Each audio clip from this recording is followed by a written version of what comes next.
Hi guys, Assalamu alaikum. This is Nadia Hussain. Welcome to my YouTube channel. I hope कि आप लोग सब बहुत अच्छे हैं and you're all doing very well. And thank you for your tremendous support to my channel and for all your comments, for all your likes.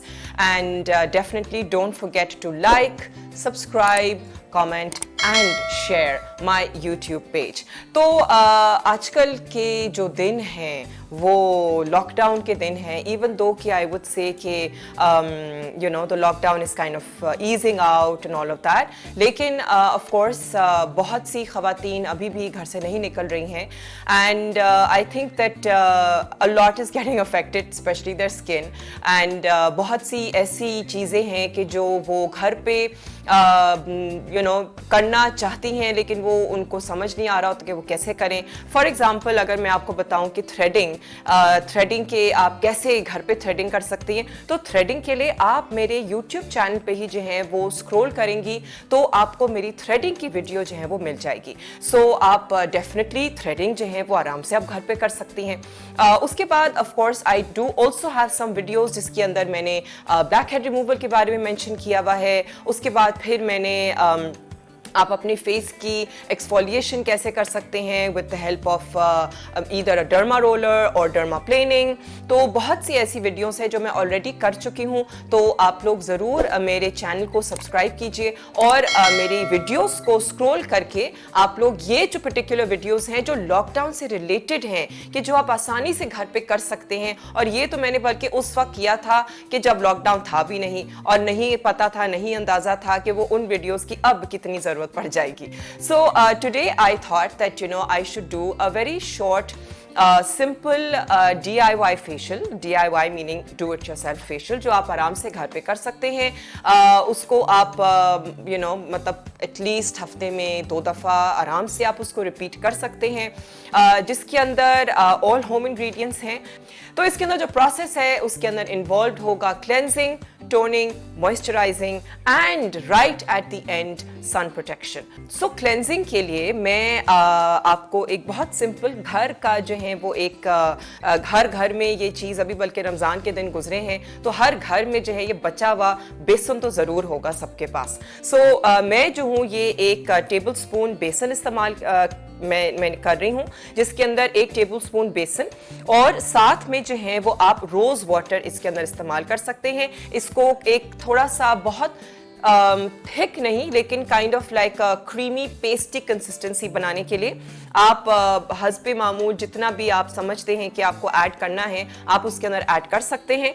So basic is going to be the besan with the rose water. ठीक है, लेकिन अगर आपकी skin जो है वो बहुत dry है तो इसके अंदर आप जो है वो एडिशनल हनी डाल सकते हैं. ठीक है, अप्रॉक्सीमेटली 1 टीस्पून ऑफ हनी आप डाल सकते हैं. अगर आप 1 टेबल स्पून बेसन इस्तेमाल कर रहे हैं और साथ में आपने उसको थोड़ा सा पेस्ट बना लिया रोज वाटर के साथ, फिर आप जो है वो इसके अंदर 1 टीस्पून हनी डाल सकते हैं जो ड्राई स्किन वाले हैं. ठीक है, लेकिन अगर आपकी स्किन ड्राई नहीं है तो आप उसके अंदर रोज वाटर एंड बेसन के साथ जो है वो आप एडिशनल एक और इंग्रेडिएंट डाल सकते हैं विच इज लेमन जूस. ठीक है, तो ये लेमन है, ये मैंने लेमन स्क्वीज किया हुआ है इसके अंदर. तो ये लेमन जूस आप देख सकते हैं कि ये लेमन जूस आप वो भी अप्रॉक्सीमेटली 1 टीस्पून जो है वो आप लेमन जूस इसमें ऐड करेंगे which is going to be additional. कि अगर आपकी ऑयली स्किन है तो फिर आप besan, rose water and 1 teaspoon of lemon आप इस्तेमाल कर सकते हैं. और ये प्रोसेस होगा जो आपकी क्लेंजिंग का प्रोसेस होगा. ठीक है, तो इसके अंदर आपको जो बेसन का जो पेस्ट बन जाएगा ड्राई स्किन वालों के लिए आप उसके अंदर हनी ऐड कर सकते हैं. Oily skin and normal to oily skin के लिए आप जो है वो उसके अंदर लेमन जूस ऐड कर सकते हैं.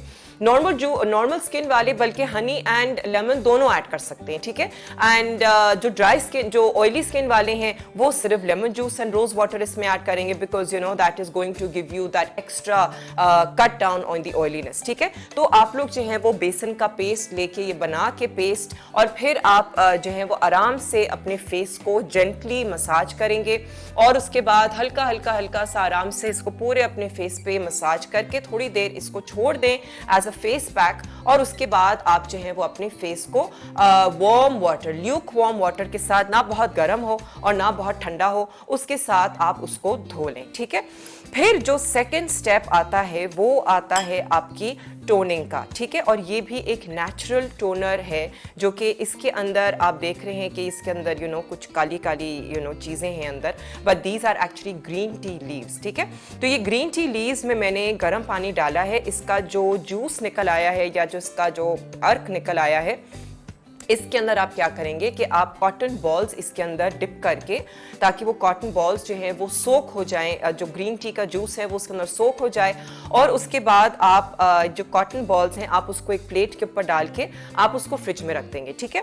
और ये आप आराम से इसको इस्तेमाल कर सकते हैं, मतलब पूरा महीना उसको आप फ्रिज में रहने दें, एक छोटे से डब्बे के अंदर आप उसको बंद कर दें, और उसके बाद आप उसको जब भी आपको इस्तेमाल करना है आपने फ्रिज से वो कॉटन बॉल निकाला और एज अ टोनर इस्तेमाल कर लिया। तो जो ग्रीन टी है उसके अंदर एंटीऑक्सीडेंट्स होते हैं, और it is very good as a toner to even close your pores and to also give your skin that nice subtle glow, ठीक है। तो बेसन के क्लेंजिंग के बाद आप जो है ये ग्रीन टी का टोनर इस्तेमाल करेंगे, और तरीका मैंने आपको बता दिया है कि किस तरीके से आप ये टोनर अपने फेस पे लगाएंगे, ठीक है। उसके बाद स्टेप आता है ऑफ द मॉइस्चराइजिंग। ना मॉइस्चराइजिंग के लिए अगेन एक बहुत ही आसान तरीका which is right here, and this is pure aloe vera right here. You can see how absolutely beautiful gel like consistency aloe vera की होती है। तो एलोवेरा का पत्ता जो है वो जनरली हर एक के पास अपने घर में एलोवेरा का पौधा ज़रूर होता है, ठीक है। तो एलोवेरा का जो बड़ा वाला जो पौधा होता है वो प्रेफरेबली इस्तेमाल करें, जो छोटे लीव्स वाले जो पौधा है वो आप मत इस्तेमाल करें। लेकिन अगर ऑफ कोर्स आपके पास अगर फॉर एग्जांपल गार्डन में उग रहा है तो जाहिर है उसके पत्ते थोड़े से बड़े हो जाते हैं, लेकिन अगर आपके पास घर में है तो आप उसको थोड़े से बड़े गमले में रखें ताकि उसकी लीव्स जो हैं वो बड़े हो जाएं, और उसकी जो आप जो किस्म लेंगे एलोवेरा की वो बड़े पत्तों वाली ले, ठीक है। तो उसके अंदर से आपने जो है सेंटर के हिस्से में, या जो थोड़ा सा सेंटर से अबव हिस्सा होता है, नोक के पूरा एलोवेरा की नोक का हिस्सा काट के उसके बाद का जो हिस्सा है वो आप लेके उसको सेंटर में से काट के, ठीक है, उसकी नोक के साइड में से निकाल के उसके सेंटर में से ऐसे काट के ये आप डायरेक्ट जो है वो अपने फेस पे लगा सकते हैं, ठीक है। सो आप जो है ये अब देखें ना कितनी ये जेल लाइक कंसिस्टेंसी होती है इसकी, तो आप जो है ये डायरेक्ट अपने फेस के ऊपर ऐसे ऐसे करके उसको लगा के, और उसके बाद आप इसको थोड़ी देर छोड़ दें, और उसके बाद फिर आप इसको फेस वॉश करने की ज़रूरत नहीं है, बिकॉज ये अच्छी तरीके से अब्जॉर्ब हो जाता है। तो आप इसको अपने फेस पे डायरेक्ट लगा के, और उसके बाद जो लास्ट स्टेप होगा that is the sun protection. अब सन प्रोटेक्शन के लिए आपको एक कोई भी बाजार से लिया हुआ सन ब्लॉक जो है वो बहुत ज़रूरी है, कि जिसके अंदर अप्रॉक्सीमेटली अगर आप घर से बाहर निकल रही हैं, धूप में निकल रही हैं, तो कोशिश करें कि आप अपने फेस को डायरेक्ट कवर्ड रखें, ठीक है। अब कवर किस तरीके से रख सकते हैं, या तो आप अखबार लेके डायरेक्ट अपने फेस के ऊपर उसको डायरेक्ट धूप से उसको बचाएं, ठीक है। आजकल तो धूप बहुत ज़्यादा हो गई है, तो प्लीज़ डायरेक्ट सन जो है वो आपके फेस पे ना पड़े तो बेहतर है। इवन अगर आपके ऊपर आपने सन ब्लॉक लगाया हुआ है तो या तो आप अखबार लेके आप अपने फेस को डायरेक्ट प्रोटेक्ट करें फ्रॉम द सन, या फिर ये है कि आप कोई लार्ज ब्रिम्ड हैट लें, जो टोपी होती है जिसका बहुत बड़ा ब्रिम होता है, ठीक है। आप वो या तो वो टोपी लें, और scarf and all that. I feel कि स्कार्फ जो है वो इतना ज़्यादा आपके फेस को प्रोटेक्ट नहीं करेगा, बिकॉज आपको सन की प्रोटेक्शन के लिए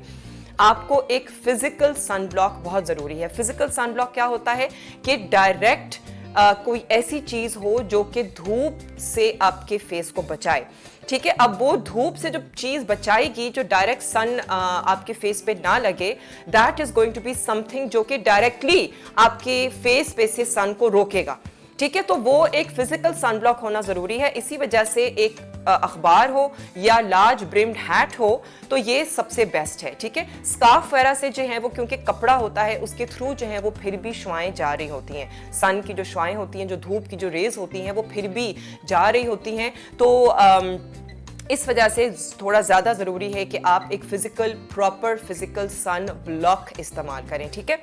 और जो केमिकल सन ब्लॉक है, which is a sun block, जो आप क्रीम सन ब्लॉक इस्तेमाल करेंगे, वो आप अगर आप घर से बाहर निकल रही हैं धूप के अंदर, तो आप एटलीस्ट 50-60 SPF से अबव का सन ब्लॉक लें। और अगर आप घर के अंदर ही हैं और अगर आप जाहिर है क्योंकि खिड़कियाँ खुली भी होती हैं घर की, तो आप अप्रॉक्सीमेटली 30 SPF का इस्तेमाल कर सकती हैं। चूल्हे में या किचन में जाने से पहले आप भी इस्तेमाल कर सकती हैं सन ब्लॉक, लेकिन सन ब्लॉक की भी वैराइटीज होती हैं, जिसके अंदर जो ड्राई स्किन वाले हैं वो जो ऑयल बेस्ड सन ब्लॉक्स होते हैं वो इस्तेमाल कर सकते हैं, और जो ऑयली स्किन वाले हैं उनको ऑयल फ्री सन ब्लॉक इस्तेमाल करना बहुत ज़रूरी है। ठीक है। So there are different brands in the market जिनके कुछ सन ब्लॉक्स बहुत अच्छे होते हैं। ऑफ कोर्स अब मैं ब्रांड्स का नहीं इतना मेंशन करूंगी, बिकॉज बहुत सी ऐसी ख़वातीन हैं जो कि बहुत छोटे छोटे शहरों में रहती हैं, और वो अगर मेरी वीडियो देख रही हैं तो उनके लिए ढूंढना बड़ा मुश्किल होगा अगर मैं एक पर्टिकुलर ब्रांड के बारे में बात आपको बताऊं तो। लेकिन आपको जो ढूंढना है वो आपको ढूंढना है ऑयल फ्री सन ब्लॉक। ठीक है। अब आजकल तो बहुत सी शॉपिंग जो है वो ऑनलाइन भी हो रही है, तो आप लोग ऑनलाइन एक अच्छे ब्रांड का, नोन ब्रांड का आप सन ब्लॉक भी मंगा सकते हैं। बहुत से ऐसे पेजेस हैं जो कि प्रॉपर क्वालिटी के प्रोडक्ट्स जो हैं वो डिलीवर कर रहे हैं तो आप लोग उनसे ऑनलाइन सन ब्लॉक मंगा सकते हैं अगर आपके शहर में या आपके गांव में वो अवेलेबल नहीं है। ठीक है। So oil free sun block इस्तेमाल होगा फॉर ऑयली स्किन, और फॉर ड्राई स्किन जो है वो आप ऑयल बेस्ड सन ब्लॉक जो है वो इस्तेमाल कर सकते हैं। Okay. So this was all about the DIY facial, क्योंकि बहुत सी ख़वातीन ने मुझसे पूछा कि जी हम सैलून जाने से डर रहे हैं और हम जो है वो घर से निकल रहे हैं, हमारे घर वाले हम लोगों को घर से निकलने की इजाज़त नहीं दे रहे हैं, तो हम लोग अपनी स्किन का जो है वो कैसे ख्याल रखें। तो ये एक बहुत सिंपल DIY फेशियल है जो आप लोग घर पे कर सकते हैं, जिसके अंदर सारी ये होम इंग्रेडिएंट्स हैं। आप इसको अप्रॉक्सीमेटली हफ्ते में 2 दफ़ा आराम से कर सकते हैं, और जिनकी स्किन क्वालिटी अच्छी है, जिनकी बहुत ज़्यादा उनको स्किन में इरिटेशन या रैशेस वगैरह या एलर्जी नहीं होती है, तो वो लोग ये जो प्रोसेस है ये इस 2 हफ्ते में 2 दफ़ा से ज़्यादा भी कर सकते हैं, अप्रॉक्सीमेटली 3 से 4 दफ़ा भी कर सकते हैं। ठीक है। लेकिन अगर आपकी स्किन बहुत सेंसिटिव है, एलर्जी प्रोन है, तो अप्रॉक्सीमेटली इसको 2 हफ्ते में 2 दफ़ा से ज़्यादा मत इस्तेमाल करें। और बेसन जो है वो एक ऐसी चीज़ होती है कि आपको हो सकता है कि इससे रिएक्शन हो, लेकिन आपको एक पैच टेस्ट का आप कर सकते हैं कि सिर्फ यहाँ पे साइड पे बेसन को लगा लें और एक पैच टेस्ट ज़रूर कर लें, ताकि ये कि अगर आपको इरिटेशन हो रही है तो फिर आप बेसन मत इस्तेमाल करें। ठीक है। तो this was all about the DIY facial that you can easily do at home during these days of lockdown. तो आप लोग ज़रूर अपना बहुत ख्याल रखिए और take care of yourself, stay safe, wear a mask. It is very necessary कि आप जो है वो मास्क पहने और अपने हाथों को रेगुलरली धोएं, सैनिटाइज करें, बिकॉज अब जो है वो हमारी ज़िंदगी इन SOPs के अलावा जो है वो नहीं चल सकती है। This is going to be the new normal कि हम लोग मास्क पहने और अपने साथ सैनिटाइजर्स रखें जब हम घर से बाहर जा रहे हैं, और घर के अंदर जो है वो आप रेगुलरली अपने हाथ वॉश करते रहें, और बस एहतियात आई थिंक ज़रूरी है। बाकी तो ऑफ कोर्स ज़िंदगी चलनी है, काम भी चलना है, लेकिन अब से जो है वो हमें एहतियात करना बहुत बहुत ज़रूरी है। ठीक है। तो I hope you enjoyed my video and like, subscribe, comment and share my YouTube channel. See you, bye.